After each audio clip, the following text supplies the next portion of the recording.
This is Larry Jordan, the host of the Digital Production Buzz. The following interview is an excerpt from a recent program. To hear the entire program, visit digitalproductionbuzz.com.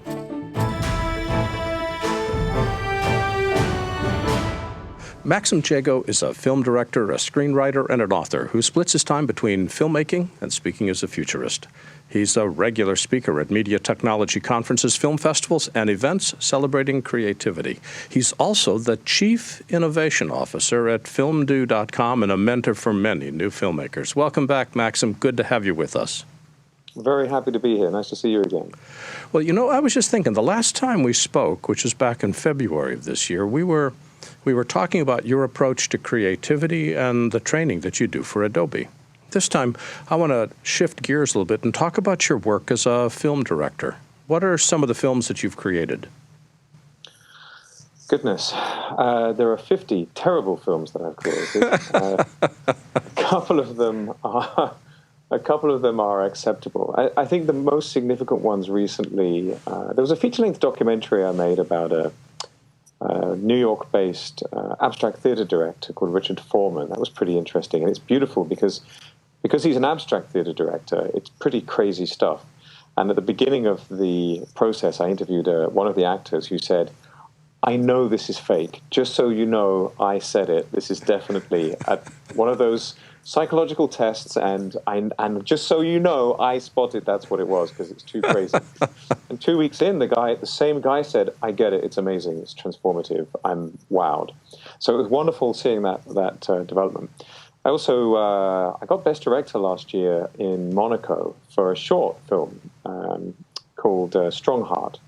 And that was a beautiful little piece about a lady it's a serendipitous love story. And I did pretty well with a short again last year, which was called Theft Unexpected. It's based on a beautiful Douglas Adams story about a man who he thinks that his biscuits, he would say cookies in America, his cookies are being stolen by a stranger across the table from him in a railway station cafe. And, of course, the big reveal at the end is that his biscuits, his cookies were under his own newspaper. He's actually been stealing the other guys. And there's this beautiful battle of wills between these two characters who neither of them have any training to prepare them for a stranger stealing their food like that and looking annoyed while they did it. It's beautiful. So that film got best actor and best supporting actor. It's lovely little film. There's a lot of different ways to approach film. Some people, like Hitchcock, like the technical challenge of planning every shot. Other directors like working with actors, and other directors like the post-production process. Which part appeals to you the most? I think for me, when I was a kid, I was always interested in the idea of lucid dreaming, where you're in control of the dream. Never managed to pull it off, although I have dozed off a lot during the day. It's not quite the same. I love the idea that as a filmmaker, you are using, in a sense, reality itself as your paintbrush and paint and canvas, that you're really creating an experience for your audience. And I read a little while ago that the part of your brain, the part of your mind that has experiences, does not differentiate between something that you literally are experiencing, something that you imagine, something that you remember, something that you dream. It doesn't differentiate at all. So as a filmmaker, I think that in a very literal sense, you're creating an experience, a real experience for your audience. And I think that's very beautiful. I've been an actor and I sometimes still do act. And so I particularly love helping actors to become very present and very real. I'm not particularly concerned about the precise words of the script. I'm more interested in naturalism than realism. I'm more interested in the authenticity of the moment. And as long as the key sentiments of the scene are there, as long as the plot is expressed and, the main stuff is right, I'm much more concerned with the audience believing what they're witnessing and feeling that it's real. There's an amazing moment in Interstellar, which I enjoyed very much. I don't know the name of the young actress that plays his daughter at the beginning of the film. But there's a scene where she is very angry with him because he's leaving. And her performance was so powerful and real. I felt she's crying when he's going to go. I felt myself welling up watching it. I could feel my own eyes empathically, sympathetically, I should say, responding. And she wasn't even speaking yet. It was just so completely real and present. And I think if you can create something with all of your cast and crew that has that reality tone, it's just an incredible thrill. I directed a film a while back. I was very proud of it. It didn't do very well at the festivals. It's called The Party's Over. You can see it on my Vimeo page. It's about a guy and a girl in a cafe, and it's a very serious topic about her being assaulted at a party. And I just helped the actress through this emotional journey so that there's a moment where he should be saying, "I'm so sorry this has happened, let me help you," but he reacts the wrong way.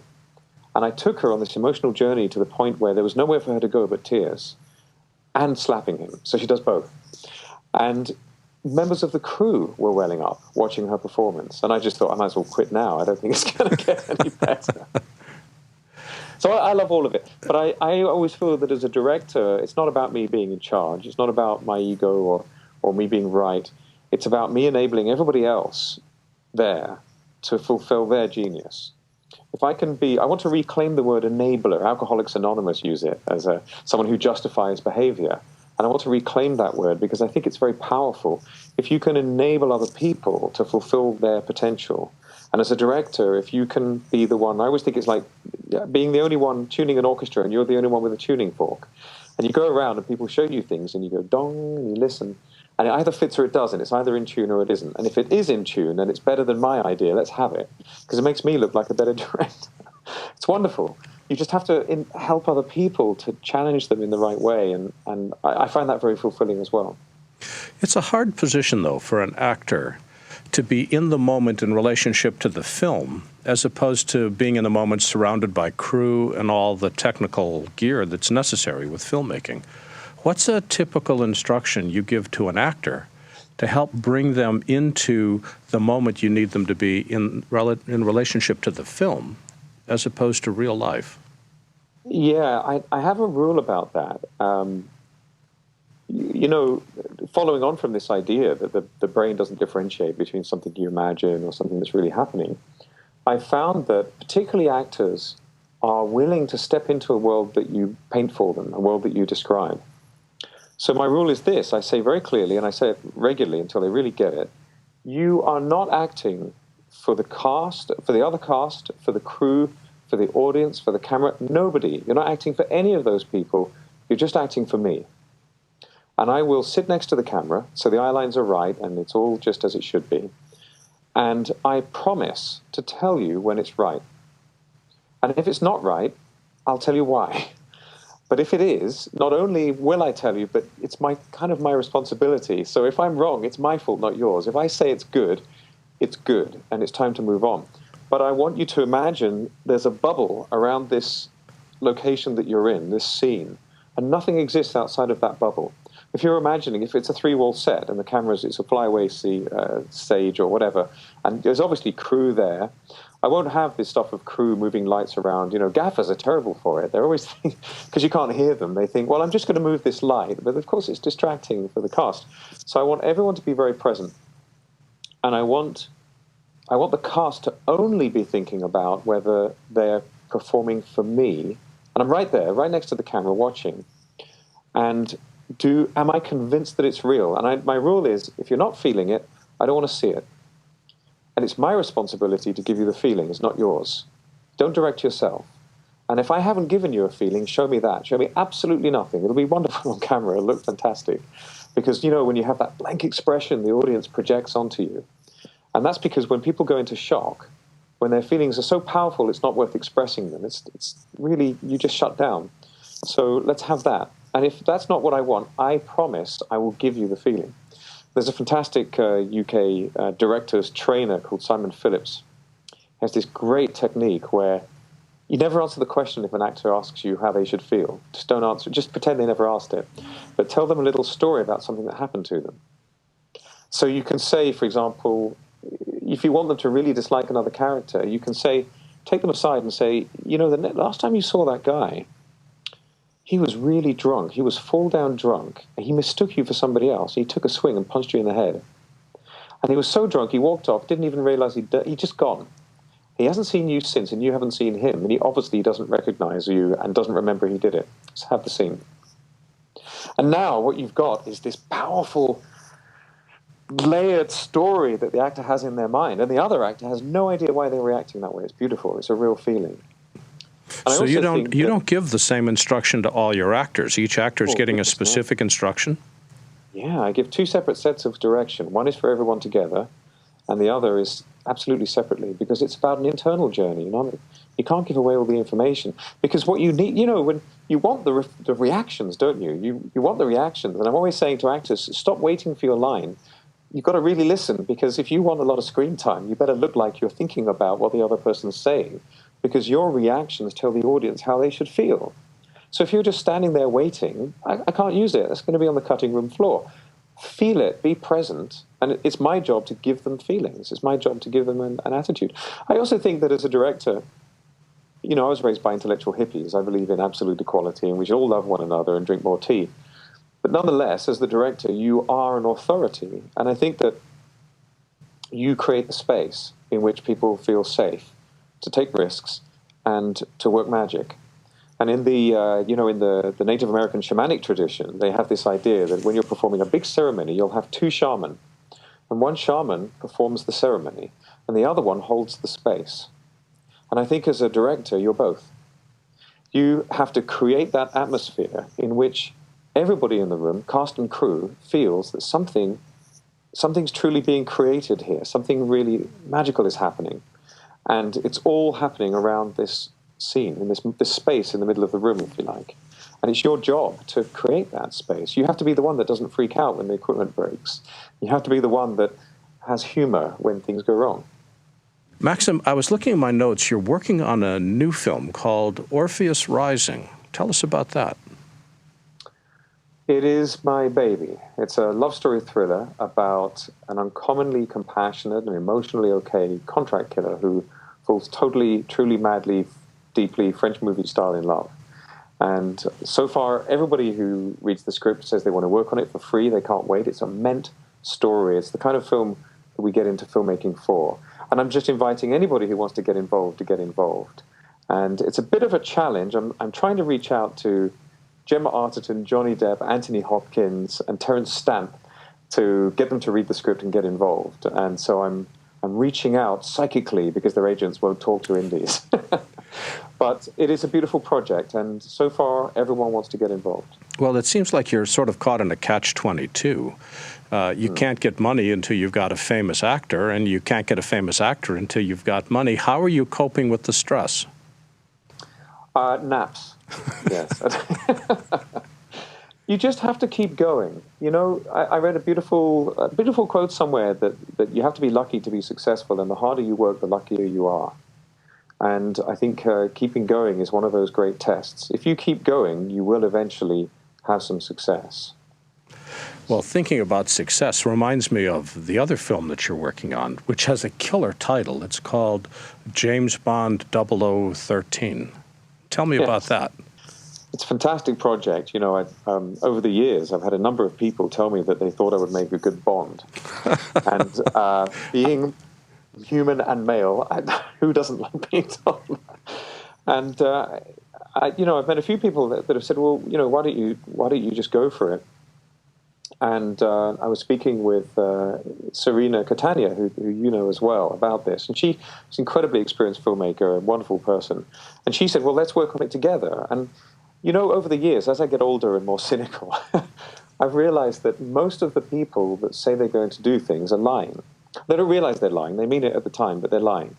And they just don't do it.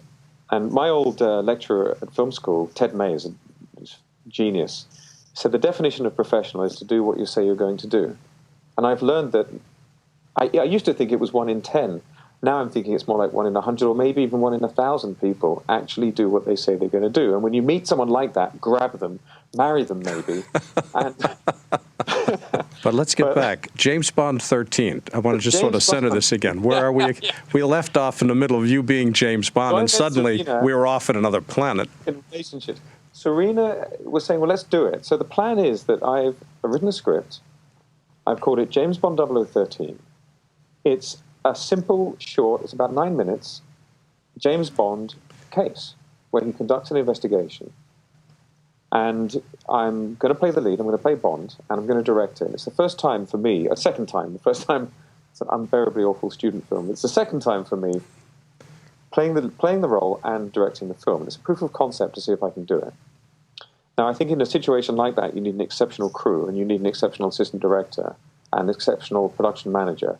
You need people who are really in control, and you have to be rehearsed and planned before you get on location. But these days, now you've got instant playback of what you've recorded, and it's much, much easier to capture things. We can shoot with 2 or 3 cameras, and it'll work out just fine. But the goal of the film is to make a short film that is more James Bond than the last 3 James Bond films. Now, we're a little bit scared that we're going to get sued. Well, I should say I'm a little bit scared that I'm going to get sued. But it is just a fan film. We're not going to make any money from it. This isn't for distribution, for sale. We'll put it online. And you never know, perhaps the Broccolis will see it and think, perhaps could make a Bond. You never know, right? So it's an audition reel. I understand. This makes perfect sense.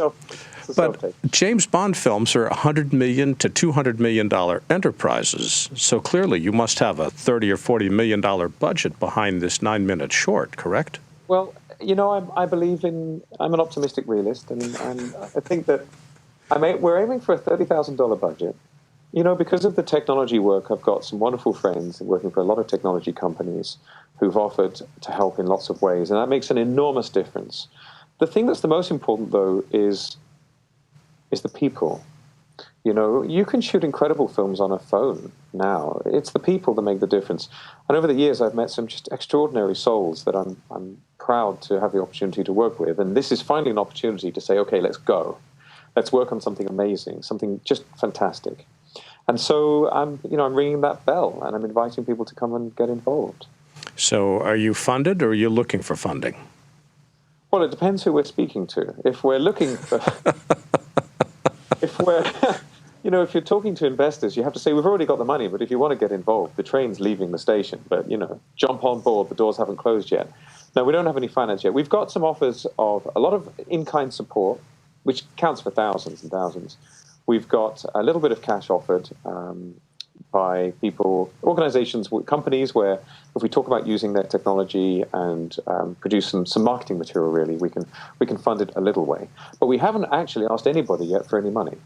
For people that decide they've got extra cash and need to fund another Bond film for less than $200 million, where can they go on the web to learn more about you and or your projects?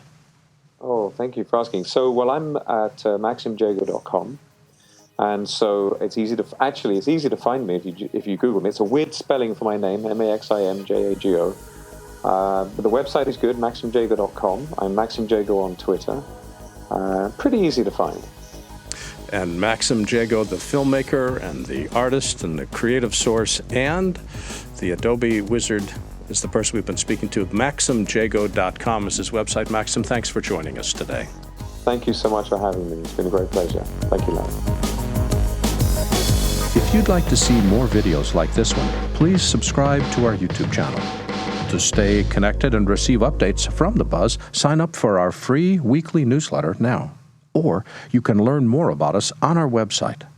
And thanks for watching The Digital Production Buzz.